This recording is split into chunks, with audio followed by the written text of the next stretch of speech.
Estou pensando em fazer uma bariátrica. Estou com muita dor na coluna, meu ortopedista disse que meu caso é cirúrgico, tenho 2 hérnias de disco, L4, L5, L5, S1, mas ele falou que não me opera se eu não perder 17 quilos, se não me engano, não lembro agora. Isso foi um relato de um paciente que eu atendi ontem, e ele está de fato pensando em fazer a cirurgia bariátrica para perder peso, e assim fazer uma cirurgia de coluna para tratar a dor dele, que não é irradiada, ele tem uma dor central lombar, com a extensão em pé completamente bloqueada, ele não consegue ir para trás, o deslocamento lateral esquerdo completamente bloqueado e o direito livre, e ele quando dobra a coluna para pegar um objeto no chão, não passa da linha do joelho, não alcança a linha do joelho. Esse paciente está com um quadro extremamente característico de rigidez, que nada tem a ver com a hernia de disco. Mas quem sou eu, diante do médico de confiança dele, que é um familiar e que indicou uma cirurgia bariátrica numa clínica no qual ele atende ortopedia? Então eu levantei algumas hipóteses para esse paciente. Um viés de interesse, né, um conflito de interesse por esse médico trabalhar na clínica que faz cirurgia bariátrica, uma completa ignorância no que diz respeito à evidência científica. Se ele me pergunta assim, Caio, qual a relação que dor tem com obesidade? Quando a gente vê a prevalência de dor crônica nas costas em indivíduos obesos e indivíduos não obesos, não existe diferença estatística.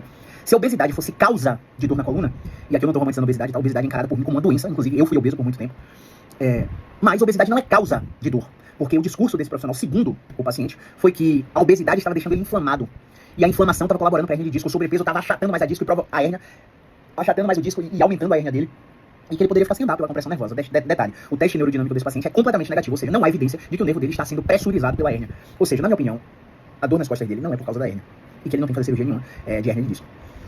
Mas, quando a gente para analisar os estudos com obesidade e dor, além de não haver essa diferença entre indivíduos magros e indivíduos obesos em relação à prevalência de dor nas costas, eu até concordo que há uma inflamação subclínica gastrointestinal e um aumento da proliferação de células gliais que coloca ele num ambiente neurológico de pró-inflamação, né, um ambiente pró-noceptivo, uma permeabilidade de membrana alterada e, consequentemente, uma alteração da microbiota intestinal. Consequentemente, é um paciente que tem uma tendência a ser refratário a diversas medicações, porque aquele intestino já não vai absorver bem aquele medicamento. Então, consequentemente, é um paciente que possa ser refratário ao exercício, mas tudo isso é probabilidade. A tentativa e erro que a gente tem que fazer é submeter esse paciente a um tratamento conservador.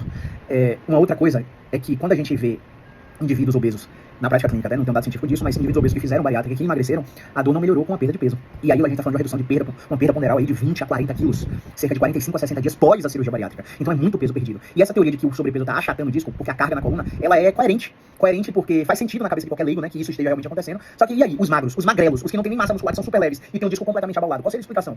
Entende? Então, são questionamentos que a gente levantou, são hipóteses que a gente levantou para esse paciente, para que ele não tome uma decisão clínica baseada em cirurgia, de forma irracional, sem conhecimento, sem que eu questionasse ele socraticamente, se todas aquelas informações faziam sentido, uma vez que houve uma época que ele não estava obeso, há 12 anos atrás, e ele teve uma crise similar a essa, mas que nessa crise ele melhorou em cerca de 10 dias e não conseguiu marcar consulta com o médico nesses 10 dias, portanto ele não fez uma ressonância magnética e melhorou pela história natural.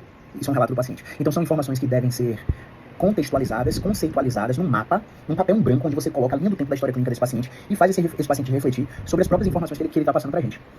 Então, assim, cara, obesidade é doença. Obesidade coloca você num espectro de infertilidade, com menos chance de ter filho, se você for mulher, se você for homem, menos chance de engravidar.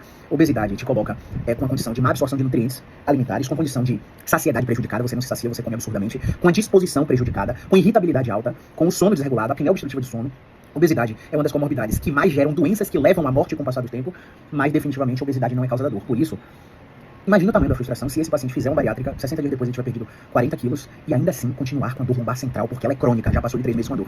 Quando a dor é crônica, o motivo da dor se perpetuar não está mais no lugar que dói, isto é, na coluna lombar, agora está no cérebro. Não que a dor é da cabeça do paciente, mas que houveram modificações estruturais e funcionais no próprio cérebro, nas estruturas como a amígdala, córtex pré-frontal, sistema límbico, substância cinzenta periaquedutal, bulbo rostroventral medial, os tratos espinotalâmicos laterais, retículo bulbares, todas essas estruturas que fazem a torneira do controle da dor ligar, liberando analgésicos, e a torneira do controle da dor desligar, inibindo a liberação de analgésicos e fazendo o paciente sentir mais dor, estão completamente modificadas quando a dor é crônica. Portanto, a dor crônica se dá por um processamento anormal do sistema nervoso, e não porque uma hérnia está comprimindo o nervo. Quando a hérnia comprime o nervo, o paciente perde força na ponta do pé, pode ter incontinência urinária ou fecal, o paciente ele pode ter dormência e formigamento, agulhadas, choques. A dor do paciente não é predominante na lombar, ela é predominante na perna, abaixo do joelho. Se essa hérnia for cervical, ela é predominante no braço e antebraço, e não somente na cervical. Então, toda a história clínica desse paciente é incompatível com a tomada de decisão clínica sugerida pelos profissionais que ele passou antes de mim. E eu dormi ontem refletindo muito sobre esse caso e revisando, né, a consulta. Esse paciente autorizou que eu gravasse a consulta, e eu reassisti a consulta dele agora. E eu fiquei vendo, por que eu reassisto as consultas gravadas? Porque eu fiquei vendo pontos que eu poderia ter sido melhor na comunicação. Isso, porque muitas vezes fisioterapeutas, eles interrompem o paciente, médicos interrompem o paciente e não deixam o paciente contar a história. Então eu vi 2 pontos na minha consulta que poderiam ter sido melhores, que o questionamento poderia ter sido socrático e não confrontativo, não fosse uma fala afirmativa sobre o que eu penso, porque o que eu penso não vai fazer esse paciente mudar a tomada de decisão. É um paciente que sabe que se ele tiver superávit calórico, ele vai engordar, mesmo se ele tem superávit, então força de vontade só não adianta pra ele continua engordando, ele continua tendo comportamentos que desencadeiam dor. Então o que eu penso e o que eu acho que eu tenho convicção não importa. Então eu peguei esses 2 pontos e na próxima consulta com ele eu elenquei aqui 4 formas diferentes de falar sobre esses dois pontos, questionando socraticamente e não afirmando, para ver se eu faço o making sense of pain desse paciente entrar com força, para que isso gere uma mudança de comportamento no estilo de vida dele. Então, esse paciente está com síndrome dolorosa crônica, e a gente vendeu um tratamento para ele de 6 meses, ele fechou o tratamento de 6 meses, assim que ele desligou a câmera, ele fez a transferência para mim. Então, é um paciente que parece ter aderido completamente a esse primeiro making sense of pain, só que mesmo assim, assistindo a consulta, eu vi esses dois tópicos que eu vou trazer de 4 maneiras diferentes, eu já daqui na próxima consulta. E aí, a reflexão agora não é mais sobre obesidade crônica, não é mais sobre cirurgia bariátrica, não é mais sobre cirurgia de coluna, perna de disco. A reflexão agora é para você que é profissional da fisioterapia e tá com a agenda lotada, porque te disseram que a agenda lotada é o supra-sumo da vida do fisioterapeuta. Quando você tem a agenda lotada, você não tem tempo para fazer isso. Você não consegue reassistir uma consulta que você fez para analisar seus pontos a desenvolver e melhorar a próxima consulta.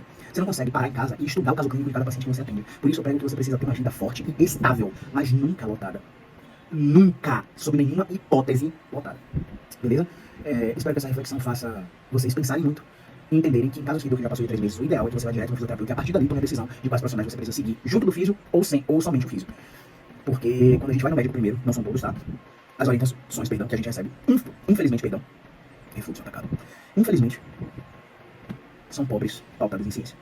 Tá? Mas eu acredito que existem médicos bons e que a gente tem que procurar direitinho, pra gente não cair na mão de qualquer açougueiro que só quer vender cirurgia e tá pouco se lixando pro resultado final do seu tratamento, tá bom? Grande abraço, curte, comenta, compartilha, manda pra uma pessoa que você acha que vai se beneficiar dessas informações e vamos pra cima. Até o próximo vídeo.